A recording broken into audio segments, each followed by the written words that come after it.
Très chers fidèles téléspectateurs, bienvenue dans notre magazine 2 milliards de chrétiens. Nous recevons toujours un homme de Dieu et cet homme de Dieu, c'est le frère Jean-Claude Mafuta, délégué paroissial des œuvres pontificales missionnaires au PEM Cycle, paroisse Saint-Cyprien, dans la province de Kinshasa. La province de Kinshasa, commune de Ngaliema, Pinza, Ozon. L'homme de Dieu, bonjour. Bonjour, monsieur Welcome, grand journaliste. Merci pour l'invitation qui m'a été lancée une fois de plus à me produire sur votre plateau, chaîne Grand Central TV. Fidèles téléspectateurs, avec cet homme de Dieu, le frère Jean-Claude Mafuta, nous parlons de ce thème, la place de la femme dans l'Église. La place de la femme dans l'Église. L'homme de Dieu, vous avez, en tout cas dans votre esprit, à tant de termes qui cherchent, qui taronnent votre esprit. Aujourd'hui, vous êtes décidé de mettre sur la place publique ce thème ici, la place de la femme dans l'Église. Quelles sont les raisons particulières? Beaucoup, monsieur Welcome, grand journaliste, encore une fois. Les raisons particulières ou les raisons fondamentales qui m'ont poussé à me produire une fois de plus sur votre plateau sont les suivantes. La première des raisons, c'est que la femme a toujours joué un rôle important dans la société, mais ce rôle-là a souvent été aussi méconnu. Alors nous, en tant qu'activistes des droits de l'homme et en tant que spirituels, en tant qu'hommes de Dieu, nous venons pour militer justement par rapport à l'égalité que la femme mérite en rapport avec l'homme. Nous venons dire que la femme n'a pas droit d'être écrasée parce que telle n'est pas la volonté de Dieu. Alors, ça, c'est la première raison. La deuxième et dernière raison, c'est que dans le temps qui court, M. Welcome, nous sommes durant le mois de la femme, le mois de mars. Le mois dédié à la femme. C'est le mois dédié à la femme sur le plan international et même sur le plan national. Même au niveau de l'Église, la femme est célébrée, la femme est à l'honneur. Alors nous venons justement pour l'honorer. Nous, en tant qu'hommes de Dieu, et en lieu et place de Dieu, nous sommes là pour honorer aussi les créatures divines, entre autres la femme qui est à l'honneur durant le mois en cours, le mois de mars 2024. L'homme de Dieu, mais quand vous parlez de la femme, vous avez quelle idée? Quand on parle de la femme, vous parlez de la femme. Quelles sont les idées qui vous viennent de l'esprit? Merci beaucoup, M. Welcome. Quand nous parlons de la femme dans notre entendement, nous voulons insinuer l'idée selon laquelle la femme est un être humain, mais de sexe opposé à l'homme. La femme est un être humain à part entière, mais de sexe opposé à l'homme. L'homme comme son semblable, l'homme comme homme avec petit h. Tous les deux sont hommes avec grand H, mais la femme c'est l'homme avec petit h, ou l'homme au féminin, tandis que son semblable homme, c'est homme avec petit h, mais au masculin. Pour dire que les deux sont des hommes, mais il n'y a que le sexe qui les différencie. Et que par leur nature, ils sont égaux en tant qu'êtres humains. Tous les deux sont des êtres humains. Et là, je vous renvoie déjà au dictionnaire Larousse, qui définit la femme en tant que telle. L'homme de Dieu, la femme dans la société, on les retrouve partout. On les retrouve partout. On les retrouve dans la politique, on les retrouve dans les organisations séminaires, dans l'administration, on les retrouve même dans l'église. Dans l'église aussi. Dans l'église aussi, on retrouve la femme. Mais l'église, pour celui qui vient de prendre ici cours, parce que généralement, le concept l'église,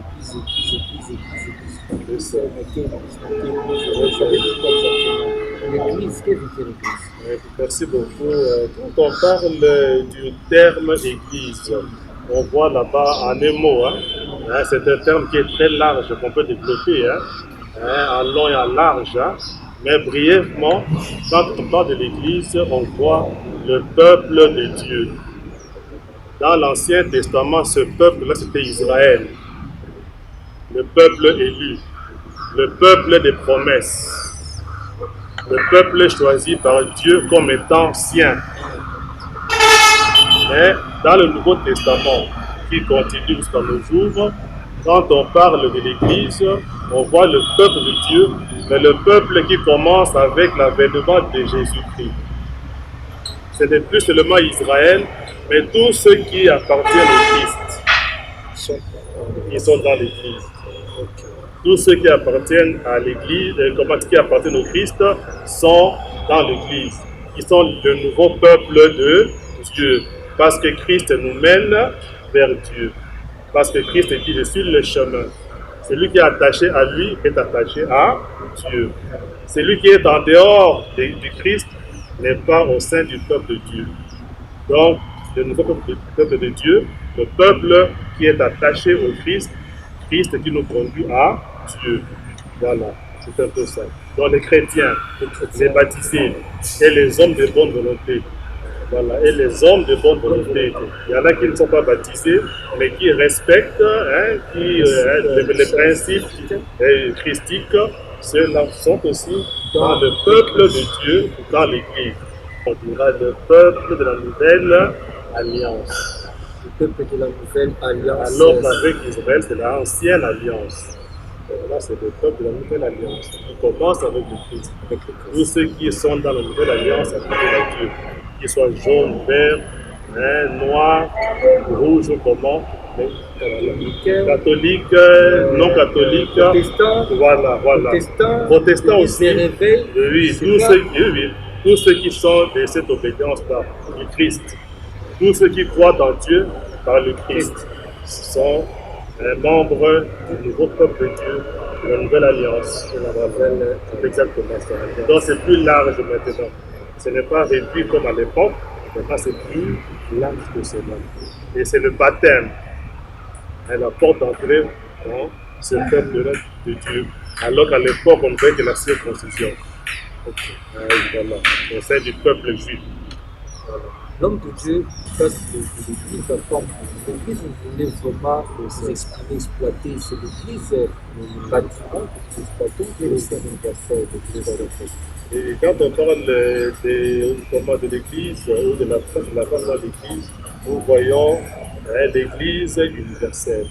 Ce n'est pas l'Église comme maison de Dieu, comme bâtiment, comme édifice, mais l'Église comme peuple. Parce que nous disons que la femme fait aussi partie du peuple de Dieu. Et que comme membre de ce peuple-là, elle a aussi un rôle à jouer, on met une place en fait qu'elle occupe et que nous allons démontrer. La femme a une place à occuper, qu'elle occupe déjà dans l'Église. L'homme de Dieu, la place de la femme dans l'Église, je suis en train de faire le tour des gens, de chercher vraiment la place. La place de la femme, la place de la femme. Je suis un peu embrouillé, je ne sais pas vraiment cerner. Quelle est alors la place de cette femme-là dans l'Église? La femme occupe quelle place au sein de notre Église? L'Église du Seigneur, l'Église du Christ. Merci beaucoup, M. Welcome. Et la femme occupe une place importante dans l'Église depuis les temps immémoriaux, depuis l'ancien temps, depuis l'ancienne époque, depuis les origines en fait. La femme a toujours occupé une place importante au sein de l'Église. L'Église prend ses racines, pour dire ses racines déjà dans la famille. Dans la famille. Dans la famille. Et en théologie, la famille est appelée Église domestique. Avant de vous déclarer chrétien à la paroisse, ou bien au diocèse, ou bien je ne sais pas moi encore, en région apostolique ou quoi, il faut d'abord se révéler chrétien ou pratiquant dans sa famille. Dans sa famille. Et dans une famille, le père joue, comme les parents, il joue le rôle, n'est-ce pas? Il remplace Dieu, ou non? Il remplace Dieu. Alors, et que quand on parle de parents, on ne voit pas que l'homme, on voit aussi la femme, n'est-ce pas? Et en commençant par la famille. Comme papa a un rôle dans sa famille, la maman aussi a un rôle dans sa famille, qui est église domestique. Et ce rôle-là est de donner la vie. Ce rôle-là consiste à donner la vie aux générations, aux hommes. Cette place-là, importante, ou des choix qu'elle occupe, c'est déjà à ce niveau-là. Au niveau de la famille. De la famille déjà, l'église domestique. Et d'ailleurs, même au sein de la Bible, on parle d'Ève. Ève, donneur de la vie. La femme, de tout temps, est donneur de la vie. Et là, c'est dans la famille. Dans la famille. Alors, dans l'église universelle maintenant, je vous épargne des détails que l'on peut trouver au niveau de l'Ancien Testament. Allons seulement avec l'avènement du Christ. Okay. Vous allez voir que les femmes ont joué un grand rôle, ou bien que Christ a donné une place de choix à la femme. Vous voyez seulement qui ça, les sœurs de Lazare. On parle de Marthe et Marie. Mais Jésus aimait bien aller là-bas, non? Aller, après avoir joué son rôle, après avoir accompli son ministère, il partait se reposer chez Lazare, le frère de Marthe et Marie. Et même plus loin que cela, le Christ lui-même nous est venu comment? Par une femme, Marie. Dieu lui a donné cette place-là. Cette place-là n'a pas été donnée aux anges. Elle n'a pas été donnée je ne sais pas, à n'importe quelle autre créature, mais à une femme. Dans son plan divin et souverain, Dieu s'est dit, mon fils atteindra l'humanité à travers la femme. Et là, on ne voit pas que Marie. L'honneur est donné à la femme. À la femme. Voilà. Donc, le Christ prend la chair d'une femme pour sauver l'humanité. Dieu a sauvé le genre humain par une femme. Au pied de la croix, il y a sa mère qui est une femme, n'est-ce pas? Et il y a d'autres femmes autour. Déjà, avant même qu'il ne meure, quand vous suivez bien sa passion, le chemin de la croix, vous allez voir qu'il y avait beaucoup de femmes de Jérusalem qui ont suivi son cheminement. Pendant qu'il est jugé, pendant qu'on l'achemine vers Golgotha pour être, comment dirais-je, pendu, crucifié. Jusqu'à tel point qu'elle va dire aux femmes de Jérusalem, ne pleurez pas sur moi, mais pleurez surtout pour vous-même et vos enfants. C'est ça. Quand on parle de la place de la femme ici, ne voyons pas la place qu'elle occupe comme un fauteuil. Ne voyons pas la place qu'elle occupe, je ne sais pas moi, comme chair, comme banc à l'église. Non. La place de la femme se définit partant du rôle qu'elle joue au sein de l'église. Donc, Christ est suivi par des femmes qui la consolent. Il y a même une appelée Véronique qui va même jusqu'à essuyer son front, couvert de sang, couvert de sueur. C'est une femme qui la console. Ce sont des femmes qui sont encore au pied de la croix. C'est Marie-Madeleine, une dame, qui sera la première à constater et à annoncer au grand jour que le Christ est ressuscité. C'est ça. Et c'est là le point de départ même de la foi chrétienne. N'eût été ce genre d'annonce, n'eût été cet événement, on ne croirait pas, nous ne serions pas chrétiens. Parce que si nous croyons au Christ, c'est à partir de l'événement pascal, annoncé par une femme, n'est-ce pas? Par une dame. Sinon, on ne croirait pas au Christ. S'il était mort et qu'il était resté dans la tombe, on ne croirait pas en lui. On se dirait qu'il était un homme ordinaire. Mais parce qu'il est ressuscité et que cette résurrection-là a été connue, vulgarisée, alors que tout le monde s'est dit non, au lieu de prendre distance, on s'approche. Parce que notre salut est par là. ce sont les dames qui sont là au centre de l'événement pascal. Une dame qui est au centre de l'événement pascal que nous allons bientôt célébrer. L'événement fondateur de la foi chrétienne. C'est une femme qui est au centre. Et Christ ressuscite. Il reste 40 jours avec les siens. Il envoie l'Esprit Saint 50 jours après à la Pentecôte. Mais pendant que les apôtres sont là, en train d'attendre l'effusion de l'Esprit Saint, mais il n'était pas seul. Quand vous lisez bien les Actes des Apôtres, chapitre 2 par exemple, vous allez voir que les apôtres qui étaient réunis au Cénacle, par peur d'être, martyrisés par les Juifs, parce que leur Seigneur n'était plus là, quand ils attendent, il y a Marie qui est à leur côté. Et beaucoup d'autres, il y a d'autres femmes, disciples du Christ, qui étaient là. Au Cénacle, les femmes sont témoins. Et quand, comme on dit, l'Église commence même à la Pentecôte, non? Après la résurrection, Christ reste avec eux. Christ monte au ciel, il envoie l'Esprit Saint. C'est alors que, quand ils reçoivent l'Esprit Saint, que l'Église commence. Et après la Pentecôte, maintenant, c'est là où nous entrons en détail avec les actes des apôtres. Les premiers actes que les apôtres vont commencer à poser sous la mouvance de l'Esprit Saint, avec la force de l'Esprit Saint, n'est-ce pas? L'Église commence. Maintenant, l'Église doit être répandue, n'est-ce pas, à travers le monde, en commençant par, n'est-ce pas, la Judée et tout ça, n'est-ce pas? Au sein des actes des apôtres, le rôle que vont jouer les femmes, et le rôle qui va déterminer leur place. Comme pour dire qu'elles ont une place et qu'elles sont importantes. Déjà, quand vous lisez, par exemple, les actes des apôtres, chapitre 6, quand vous lisez encore les actes des apôtres, chapitre 9, vous voyez déjà le rôle. Mais même quand vous allez plus loin, vous lisez la lettre, n'est-ce pas, de Saint Paul, apôtre à Timothée. 5. Quand vous lisez encore Tite, la lettre de Saint Paul à Tite, chapitre 2.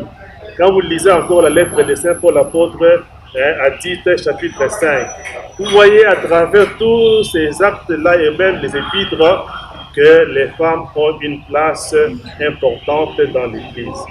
Allons seulement au niveau des actes des apôtres d'abord. Il y a un grand nom qui ressort des actes des apôtres. Une femme, Tabitha. Une femme surnommée Dorcas. Quelle place, quel rôle n'a-t-elle pas joué au sein de l'Église? Et d'ailleurs, l'Église des premiers siècles. Nous sommes maintenant déjà en plein 21e siècle, donc. Déjà l'Église des premiers siècles. La première communauté ecclésiale. Vous allez voir dedans qu'il y avait une dame appelée Tabitha ou Dorcas. Elle était tellement riche qu'elle était un grand soutien pour les apôtres. Elle a fait des grandes œuvres pour que l'Église s'enracine. Elle a mis des moyens en jeu. Les apôtres partaient se ressourcer auprès de lui pour que l'Église prenne de l'ampleur à ses premières œuvres. Tabitha ou Dorcas. Et Tabitha est prise d'ailleurs en exemple, entre autres par rapport à la prise en charge de l'Église par ses propres fidèles. C'est une dame. Donc Tabitha est un exemple, c'est un paradigme important, une référence. Okay. Donc elle est de celles qui ont compris que l'Église, pour qu'elle évolue, doit être prise en charge par nous-mêmes, par les natifs, par les autochtones, par ses propres fidèles, par les chrétiens. Elle a aidé beaucoup. Nous avons encore Lydie qui a invité les apôtres, n'est-ce pas, à pouvoir la baptiser, et même toute sa famille. C'était sur invitation d'une dame. Toute sa maisonnée a été baptisée, et quand elle est baptisée, elle se décide à dire quoi? En disant, ma maison et moi, nous servirons l'Éternel.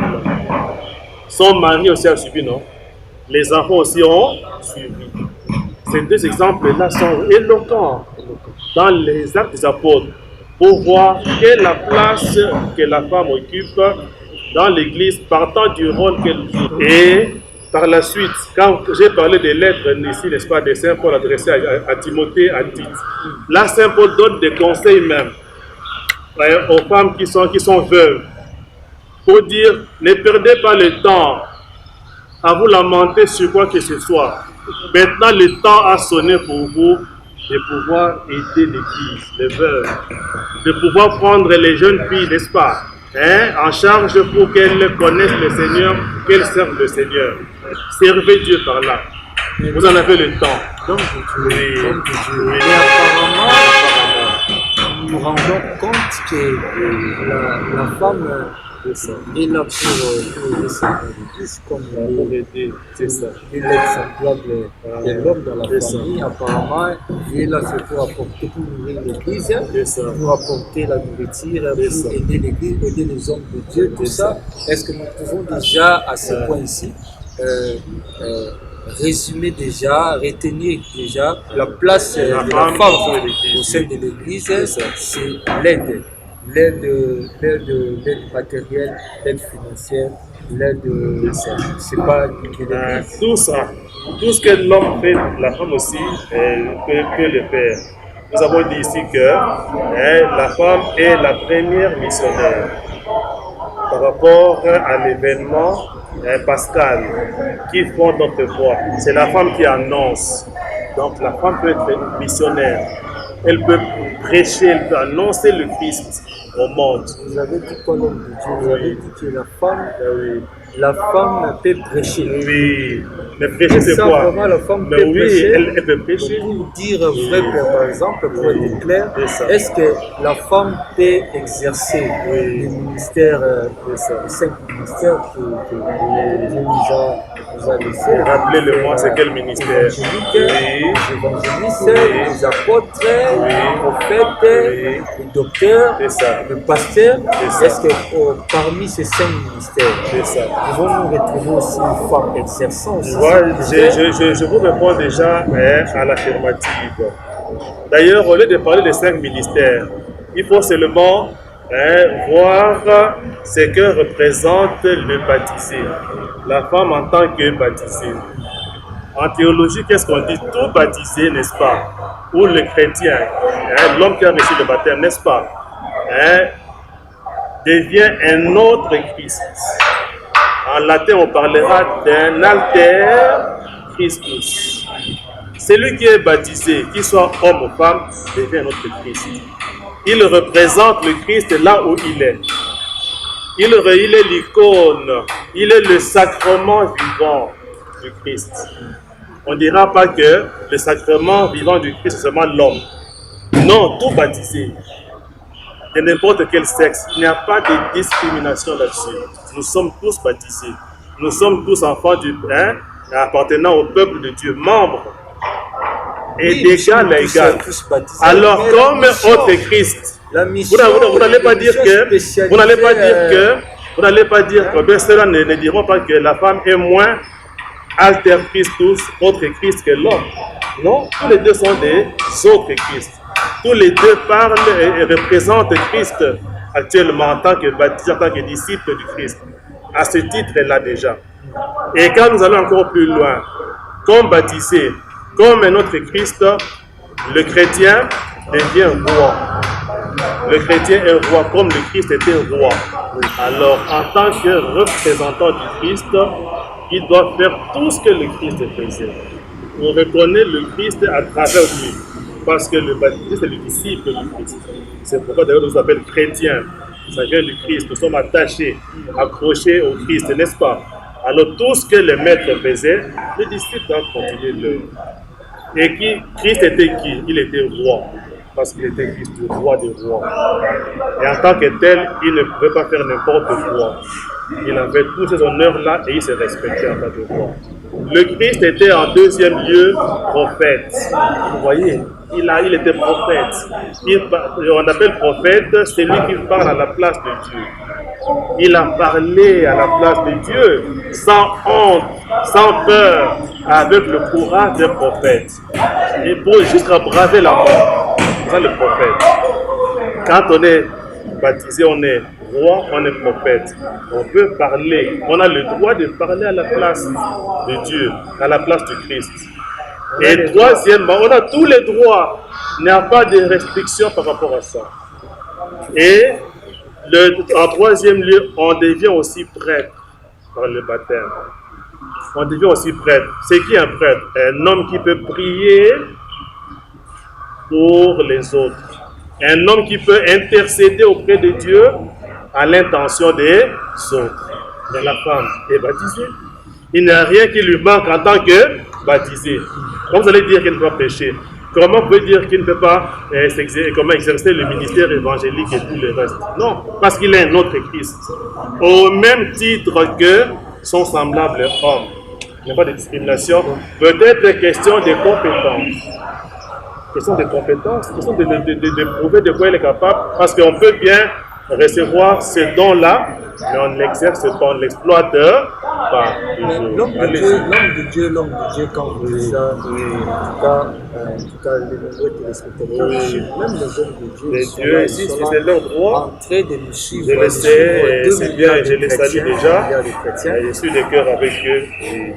La femme, donc, vous savez que l'homme de Dieu exercer, vous êtes chrétien. Mais vous devez aussi obtenir pour avoir un pouvoir sacerdotal en tant que prêtre, en tant qu'évêque, en tant que cardinal, pasteur, tout ça. Il y a vraiment c'est un degré, une dimension un peu élevée. C'est une responsabilité vraiment de haut niveau, évangéliste, prophète, tout ça. Mais ça, c'est réservé pour les hommes.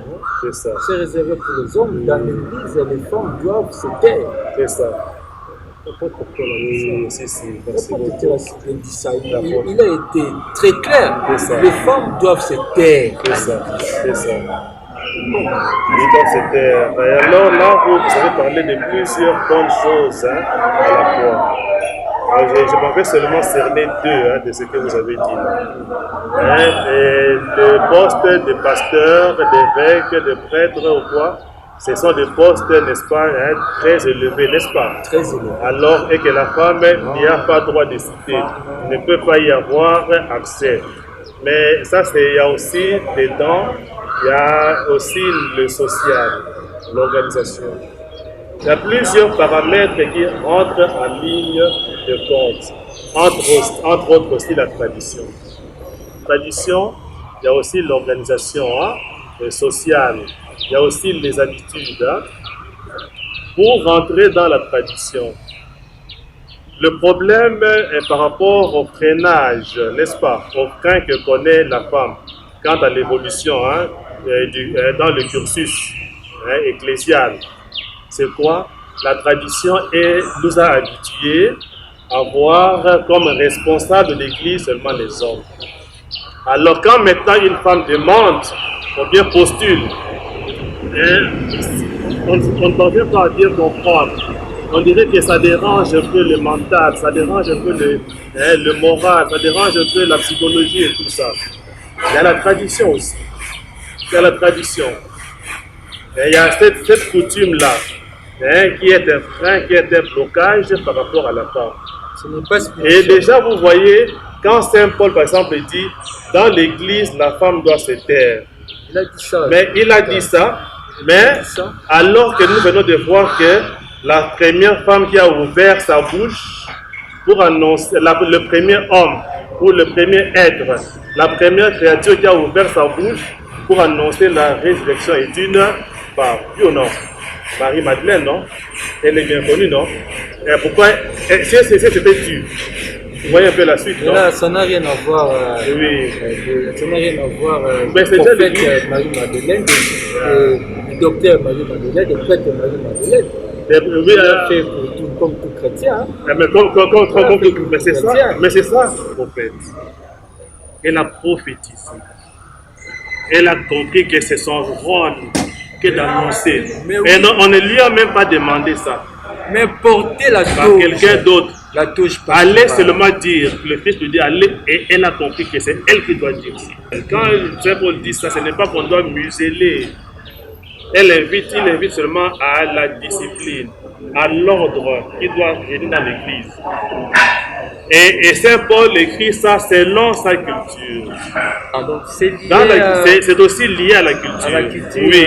juive. Hein? Parce que vous savez qu'effectivement dit aux femmes de se taire, n'est-ce pas, au sein de l'Église.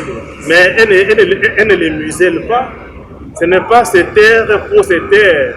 Oh. Non, ce n'est pas qu'elle interdit aux femmes de parler, mais le même Saint Paul qui dit ça, vous savez, dans plusieurs passages de ses écrits, n'est-ce pas?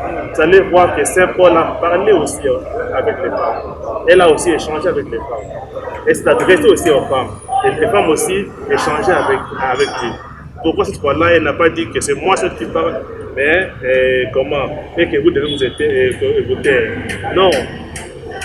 Deuxièmement, quand les Écritures saintes, c'est la parole de Dieu, n'est-ce pas? C'est inspiré, non? C'est l'Esprit Saint. Mais l'homme qui reçoit cette parole de Dieu-là, des fois, il écrit ça sur base du fond culturel qui est le sien. Donc, parce que dans la culture juive, la femme n'avait pas droit de prendre parole en public. Ça, c'est la culture juive. Ce n'est même pas juste, c'est le Moyen-Orient en général. C'est le Moyen-Orient en général. Et on dit que la parole de Dieu, c'est inspiré. C'est inspiré dans la Bible. Mais c'est inspiré, mais l'homme qui écrit, on doit respecter ça. Vous voyez, pour quelle raison, à la lettre, pour quelle raison y a-t-il 4 évangiles? Alors que c'est la même parole de Dieu, le même message, la même bonne nouvelle, donnée par qui? Par Jésus, n'est-ce pas? Parce que chacun s'est inspiré, c'est vrai, mais chacun sous son angle par rapport à sa formation, par rapport à son éducation, par rapport à ses racines culturelles. Très important, très important. L'Esprit Saint ne vous dicte pas comme esclave, il ne vous dicte pas mot à mot. Inspirez, mais maintenant, prenez ça partant de tout ce que vous êtes, partant de tout ce que vous prenez derrière vous comme bagage. Vous voyez un peu ça? Alors, Saint Paul dit aux femmes de cette terre, mais plusieurs fois, elle dialogue avec des femmes. Le même Saint Paul, nous l'avons vu, écrit à Tite, à Timothée, et il s'adresse même aux femmes veuves, que vous avez une place importante au sein de l'Église, ne vous sous-estimez pas. Vous avez un service important à rendre. Vous voyez un peu ça? Saint Paul n'a pas sous-estimé les femmes, non, mais il y a aussi ce fonds culturel, et c'est un peu ça. Au deuxième volet, n'est-ce pas, qui justifie le fait que la femme ne joue pas tel ou tel autre rôle de l'Église. Ça se comprend de soi, partant de l'organisation sociale. Dans une communauté, on est à plusieurs. Il y a une communauté à plusieurs membres, n'est-ce pas? Chaque membre occupe une place précise. Sinon, alors, il y aura ce qu'on appelle, je ne sais pas, empiètement. Et chacun occupe telle place ou joue tel rôle selon les dons qu'il a reçus de Dieu, non? C'est selon ses compétences. L'organisation demande à ce que la femme joue ou bien soit à l'aise à tel endroit par rapport à ce qu'elle est, par rapport à tel autre. C'est un peu cela. Et que si le jour J arrive et qu'elle démontre de quoi elle est capable, elle peut être hissée au sommet, pourquoi pas. On le voit, il y a des églises qui ont compris cela, où à l'époque il n'y avait pas de femmes pasteurs, mais maintenant ils sont là. Il y a des églises où la femme ne prêchait pas, mais maintenant la femme prêche. Et même dans l'église catholique, quand vous allez même à Rome, vous allez voir qu'il y a des postes administratifs par exemple, même pas encore l'ordination sacerdotale, n'est-ce pas?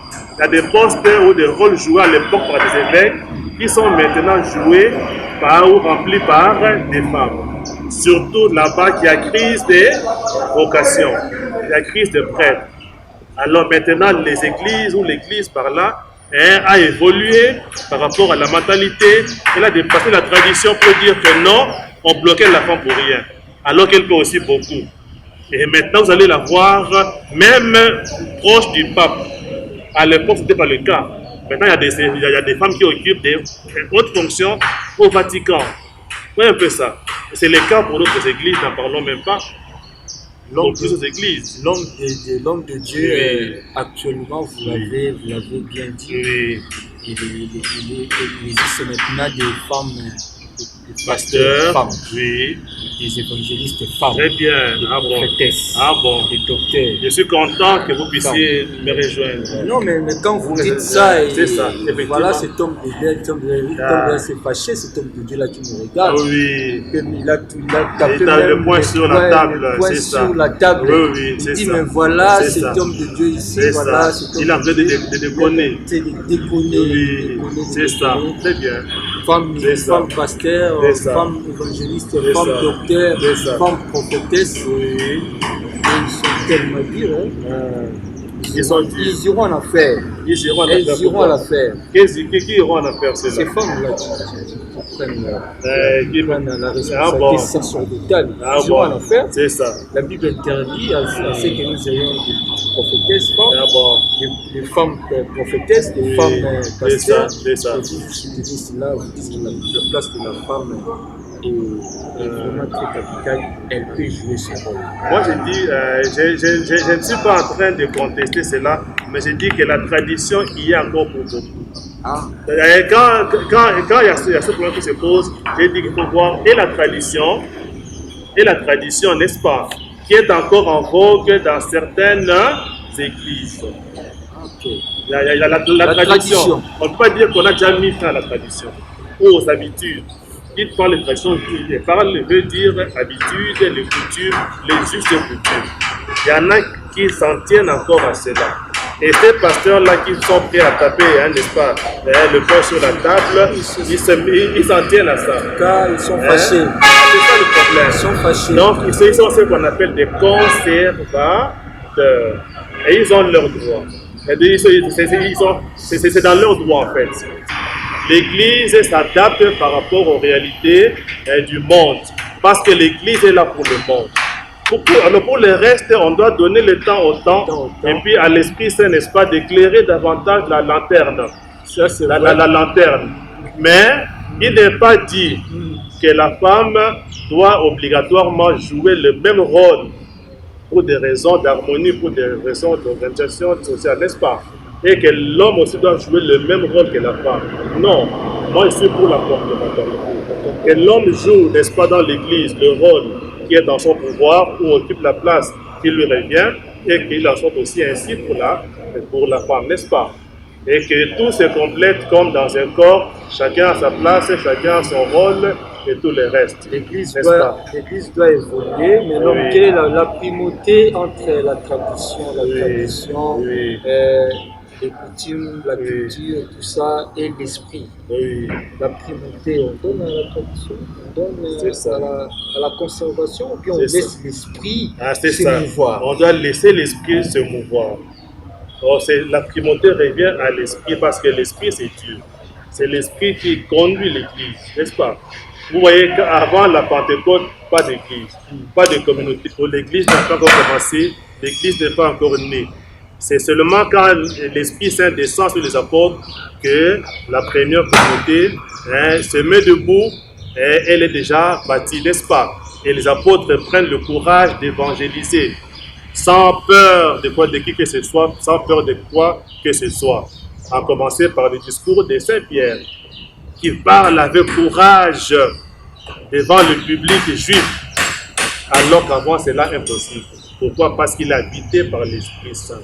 Donc nous devons laisser la primauté à l'Esprit Saint qui nous éclaire davantage, parce qu'il est esprit de lumière. Et Christ est là envoyé pour cela, pour éclairer. Et effectivement, ce qui se passe maintenant avec l'évolution, c'est l'Esprit Saint qui éclaire, excusez-moi. Maintenant, par exemple, quand les femmes occupent des places importantes, c'est grâce à l'Esprit Saint. L'Esprit Saint ouvre maintenant, n'est-ce pas? D'ailleurs, le Christ l'a dit, il vous fera connaître des choses que je ne vous ai même pas enseignées, que je ne vous ai même pas dites. Voyez un peu ça. Ce qui se passe maintenant par rapport à l'évolution de la place de la femme dans l'Église, c'est l'Esprit Saint. Pas d'abord la tradition, pas d'abord les us de coutume, pas l'organisation sociale, mais d'abord la primeur à l'Esprit Saint. Vous voyez, la place de la femme est incontournable. Vous avez vraiment beaucoup à dire par rapport aux femmes. C'est une option déjà ouverte. C'est ça. On va toujours y revenir. Mais l'homme de Dieu, nous touchons déjà à la fin déjà de notre émission 2 milliards de chrétiens. Actuellement là, à cette émission-là, qui sont là branchés, j'aimerais puisse adresser vraiment un message, une parole vraiment, une parole percutante aux femmes, parce que c'est surtout qui sont à l'honneur, à l'honneur vraiment, les femmes qui nous regardent à cet instant, les hommes de Dieu, les hommes de Dieu, je voulais parler hommes de Dieu de manière générale, mais précisément hommes à sexe masculin aussi. Les hommes de Dieu, les pasteurs qui sont aussi en train de nous suivre, et ils sont là branchés pour nous dire qu'est-ce que vous allez leur dire, mais aussi à l'État, parce que nous sommes dans un pays, nous sommes dans une nation, dans un État, on ne peut pas évoluer sans pour autant respecter les normes étatiques, la législation nationale. Les femmes, les hommes de Dieu et puis l'État, ils sont là en train de nous suivre. Merci beaucoup pour cette question et puis réponse de conclusion. Brièvement, je dirais ceci, que les femmes qui nous regardent maintenant et qui nous suivent avec beaucoup d'attention, vous avez un grand rôle à jouer au sein de l'Église. Qu'on ne vous trompe pas et ne vous sous-estimez pas aussi. Nous l'avons vu depuis les Saintes Écritures, depuis la Bible. Vous avez un grand rôle, en commençant seulement par l'événement pascal qui est l'événement fondateur de la foi chrétienne. C'est la femme qui a annoncé. Et en allant plus loin, c'est par vous, femmes, que le Messie est venu en relation, est entré en contact avec l'humanité pécheresse dont nous faisons partie. Et nous avons vu aussi à travers les actes des apôtres que déjà à la Pentecôte, qui est le début de l'Église, n'est-ce pas? Vous, femmes, vous avez été présentes, que vous êtes parmi les pionniers de l'Église. Nous avons vu encore à travers les actes et à travers les lettres de Saint Paul à ses disciples que vous avez une place importante et une place de choix. Ne vous estimez pas et qu'on ne vous trompe pas. Gardez cette place-là. C'est le plan de Dieu, c'est le plan divin. Aux hommes, à mes frères, hommes, pasteurs ou non, qui nous suivent maintenant, je dirais que les femmes, nos sœurs, ont une place de choix et elle n'est pas discutable parce que c'est le plan de Dieu, le plan du souverain. Tout le monde doit en être convaincu. Alors, pour ceux qui doutent encore, nous les renvoyons, n'est-ce pas, comment dirais-je, à la théologie, selon laquelle l'homme qui reçoit le baptême devient un autre Christ. Et comme nous savons ce qu'a été le Christ, il était roi, il était prophète, il était aussi prêtre. La femme qui reçoit le baptême, elle aussi est en droit de se dire qu'elle est un autre Christ, un alter Christus. Donc elle peut remplir le rôle de prêtre, elle peut remplir le rôle de roi, elle peut aussi remplir le rôle de prophète. Tout le reste est là, c'est un problème de tradition, c'est un problème d'organisation sociale. Au lieu de perdre le temps, l'énergie, n'est-ce pas, dans toutes ces considérations-là, il serait mieux pour nous tous d'écouter d'abord l'Esprit Saint. Il nous éclaire parce qu'il est l'esprit de lumière. Et l'esprit nous guide déjà. L'esprit nous éclaire déjà. Parce que la place que la femme occupe actuellement démontre déjà que l'Église est en train d'évoluer avec le temps et que l'Esprit Saint est en train de nous éclairer. Pour le reste, on laisse la place, la primeur à l'Esprit Saint. À l'État qui est le nôtre ou à nos États. Parce que les églises ne peuvent pas évoluer, n'est-ce pas? D'ailleurs, avec la liberté de religion, les églises doivent se soumettre à la réglementation, n'est-ce pas? Alors que cette, je ne sais pas comment on peut dire ça, ces débats-là, ou ces tiraillements-là, qu'il y a entre hommes et femmes, même au sein de l'église, se déroulent selon les normes étatiques aussi. Et que à l'État qui a pris d'ailleurs la décision ou bien l'option d'investir sur la femme, ou en faveur de la femme, à cet état-là, congolais qui est le nôtre, nous disons, coup de chapeau, nous disons bravo. Il faut investir dans la femme. Il faut investir dans la femme, que ce soit dans l'État comme dans l'Église. Parce que la femme peut apporter beaucoup dans l'État, elle peut aussi apporter beaucoup au sein de l'Église. Mais que tous, nous puissions travailler pour la paix. Sans la paix, toutes ces considérations-là ne sera vain. Que nous puissions militer pour qu'il y ait la paix et que la femme démontre de quoi elle est capable de faire, que ce soit au sein de l'État ou de l'Église. C'est tout ce que nous attendons d'elle, sans pour autant dire qu'elle doit nécessairement jouer le même rôle que l'homme et à tout prix. Voilà mon mot. Très chers fidèles téléspectateurs, nous sommes arrivés à la fin de cette émission 2 milliards de chrétiens. 2 milliards de chrétiens qui a reçu pour vous un homme de Dieu. Et cet homme de Dieu, c'est le frère Jean-Claude Mafuta, le frère, le délégué paroissial des œuvres pontificales missionnaires, paroisse Saint-Cyprien. Et avec cet homme de Dieu, nous avons parlé de la place de la femme dans l'Église. L'homme de Dieu nous a vraiment éclairé, nous a vraiment identifié. La femme joue un rôle très prépondérant dans l'Église universelle. La femme a joué son rôle dès le commencement, dès la création. La femme a joué le rôle dans l'ancienne alliance, même dans la nouvelle alliance. La femme a accompagné Jésus-Christ partout, a accompagné de la naissance à la mort, même à la résurrection. La femme a joué un rôle très prépondérant, même après la Pentecôte. Donc la femme joue toujours un rôle très important dans l'Église. Elle a une place vraiment, une place de choix au sein d'une Église. Et l'homme de Dieu nous a interpellés, nos pasteurs, hommes de Dieu, autres qui essayer de comprendre un peu, de saisir cette importance-là. C'est que la femme a une place de choix, et cette place-là ne peut pas être discutable. Que l'Esprit Saint nous conduise, que l'Esprit Saint nous conduise, enfin que selon la mouvance de l'Esprit Saint, et que nous laissions la femme puisse jouer les rôles dont l'Esprit aimerait qu'elle puisse jouer. Et l'État, c'est une interpellation. Et tout ce qui peut se passer, ça devait se suivre les normes, la norme étatique, la norme éditée par la législation, et que l'État investisse dans la femme au sein d'une nation, et que l'État investisse dans la femme dans l'Église, et que la femme démontre dont il est capable de faire au sein d'une Église, au sein de l'État, au sein de la société. Vous étiez tellement nombreux en train de nous suivre, vous nous suivez de partout, Kinshasa, Brazzaville. Merci beaucoup pour votre fidélité. Nous remercions la grande équipe qui nous accompagne toujours,